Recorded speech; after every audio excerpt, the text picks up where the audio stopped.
ಈ ದಿನ ನಮ್ಮ ಕರ್ನಾಟಕ ರಾಜ್ಯ ಸರ್ಕಾರಿ ಪಡಿತರ ವಿತರಕರ ಸಂಘದ ವತಿಯಿಂದ ಬೆಂಗಳೂರಲ್ಲಿ ಟೌನ್ ಹಾಲ್ ಜೆ.ಸಿ. ರಸ್ತೆಯಲ್ಲಿ ಒಂದು ದಿನಾಂಕ 6/1/2026 ಮಂಗಳವಾರ ಬೆಳಿಗ್ಗೆ 11 ಗಂಟೆಗೆ ಒಂದು ನೂತನ ವರ್ಷದ ಕ್ಯಾಲೆಂಡರ್ ಬಿಡುಗಡೆ ಕಾರ್ಯಕ್ರಮವನ್ನು ಹಮ್ಮಿಕೊಂಡಿದ್ದು, ಈ ಒಂದು ಕಾರ್ಯಕ್ರಮಕ್ಕೆ ತಾಲೂಕಿನ ಎಲ್ಲ ನ್ಯಾಯಬೆಲೆ ಅಂಗಡಿ ಮಾಲೀಕರು ಸಹಕರಿಸಿ ಆ ಕಾರ್ಯಕ್ರಮಕ್ಕೆ ಆಗಮಿಸಬೇಕಂತೇಳಿ ತಮ್ಮ ಮೂಲಕ ಕೇಳ್ಕೊಳ್ತಾ, ಆ ಒಂದು ಕಾರ್ಯಕ್ರಮಕ್ಕೆ ನಮ್ಮ ಕೇಂದ್ರ ಆಹಾರ ಮಂತ್ರಿಗಳಾದ ಪ್ರಹ್ಲಾದ್ ಜೋಶಿ ಅವರು, ನಮ್ಮ ರಾಜ್ಯದ ಆಹಾರ ಮಂತ್ರಿಗಳಾದ ಮುನಿಯಪ್ಪ ಸರ್ ಅವರು ಹಾಗೂ ನಮ್ಮ ಆಹಾರ ಇಲಾಖೆಯ ಹಿರಿಯ ಅಧಿಕಾರಿಗಳು ಕೂಡ ಆ ಕಾರ್ಯಕ್ರಮದಲ್ಲಿ ಭಾಗವಹಿಸುತ್ತಿದ್ದಾರೆ. ಸೊ ನಮ್ಮ ರಾಜ್ಯದ ಎಲ್ಲ 22,000 ಜನ ಏನು ಮಾಲೀಕರಿದ್ದಾರೆ, ಆ ಮಾಲೀಕರಿಗೆ ಎಲ್ಲರಿಗೂ ಇಂಟಿಮೇಷನ್ ಮಾಡಿದ್ದಾರೆ ರಾಜ್ಯಾಧ್ಯಕ್ಷರು. ಪ್ರತಿ ತಾಲೂಕಿಂದ ಎಲ್ಲ ನ್ಯಾಯಬೆಲೆ ಅಂಗಡಿಗಳು ಕೂಡ ವೆಹಿಕಲ್ ಅನ್ನು ಮಾಡಿದ್ದಾರೆ, ಆ ಕಾರ್ಯಕ್ರಮಕ್ಕೆ ಭಾಗವಹಿಸ್ತಾ ಇದ್ದಾರೆ.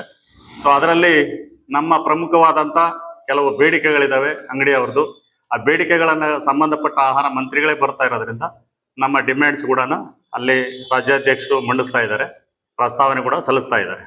ಸೊ ಅದರಲ್ಲಿ ಪ್ರಮುಖ ಬೇಡಿಕೆಗಳಂದರೆ ನಮ್ಮ ಏನು ಪ್ರತಿ ತಿಂಗಳ ಕಮಿಷನ್ ಬರೋ ವಿಚಾರ ಇರ್ಬೋದು, ತೂಕದ ವಿಚಾರ ಇರ್ಬೋದು, ಆಮೇಲೆ ಸರ್ವರ್ ಸಮಸ್ಯೆ ಬಗ್ಗೆ ಜನಗಳು ಅಲ್ದು ಹೋಗ್ತಾ ಇದ್ದಾರೆ, ಆ ವಿಚಾರದ ಬಗ್ಗೆ, ಆಮೇಲೆ ಕೆಲವು ಕಾರ್ಡುಗಳು ಇನ್ಕಮ್ ಜಾಸ್ತಿ ಇದೆ ಅಂತ ವಜಾ ಮಾಡಿದ್ದಾರೆ, ಆ ವಿಚಾರವಾಗಿ, ಹಾಗೆ ನಮ್ಮದು 8 ವರ್ಷದ್ದು EKYC ಹಣ ಬಂದಿಲ್ಲ, ಆ ವಿಚಾರವಾಗಿ ಎಲ್ಲ ಒಂದು ಮಾಹಿತಿಯನ್ನು ಕಲೆ ಹಾಕಿ ಆ ಮಂತ್ರಿಗಳ ಮುಂದೆ ನಮ್ಮ ಒಂದು ಏನು ಅಹವಾಲುಗಳಿದ್ದಾವೆ ಅದನ್ನು ಕೊಡ್ತಾ ಇದ್ದೀವಿ.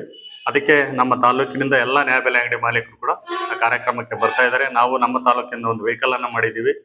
ಸೊ ಊಟ ತಿಂಡಿ ವ್ಯವಸ್ಥೆ ಕೂಡ ಎಲ್ಲ ಮಾಡ್ಕೊಂಡಿದ್ದೀವಿ. ಅದರಿಂದ ತಮ್ಮ ಮೂಲಕ ಇಡೀ ರಾಜ್ಯದ ಎಲ್ಲ ಮಾಲೀಕರು ಎಲ್ಲ ತಾಲೂಕಿನಿಂದ ಬರಲಿ ಅಂತೇಳಿ ತಮ್ಮ ಮೂಲಕ ತಿಳಿಸಿಕೆ ಇಷ್ಟ. 6ನೇ ತಾರೀಕು 6/1/2026 ಮಂಗಳವಾರ ಬೆಳಿಗ್ಗೆ 11 ಗಂಟೆಗೆ ಕಾರ್ಯಕ್ರಮ ಇದೆ. ಅಷ್ಟೊತ್ತಿಗೆ ನಾವು ಅಲ್ಲಿ ರೀಚ್ ಆಗ್ತೀವಿ. 6/1/2026 ಬೆಂಗಳೂರಿನಲ್ಲಿ ನಡೆರ್ತಕ್ಕಂಥ ಮೀಟಿಂಗ್ಗೆ ನಮ್ಮ ಎಲ್ಲ ನ್ಯಾಯಬೆಲೆ ಅಂಗಡಿ ಮಾಲೀಕರು ಹಾಗೂ VSSN ಕಾರ್ಯದರ್ಶಿಗಳು ಪಾಲ್ಗೊಂಡು ಈ ಕಾರ್ಯಕ್ರಮವನ್ನು ಯಶಸ್ವಿಗೊಳಿಸ್ಬೇಕಂತೇಳಿ ಎಲ್ಲರಲ್ಲೂ ನಾನು ಕೇಳ್ಕೊತಾ ಇದ್ದೀನಿ.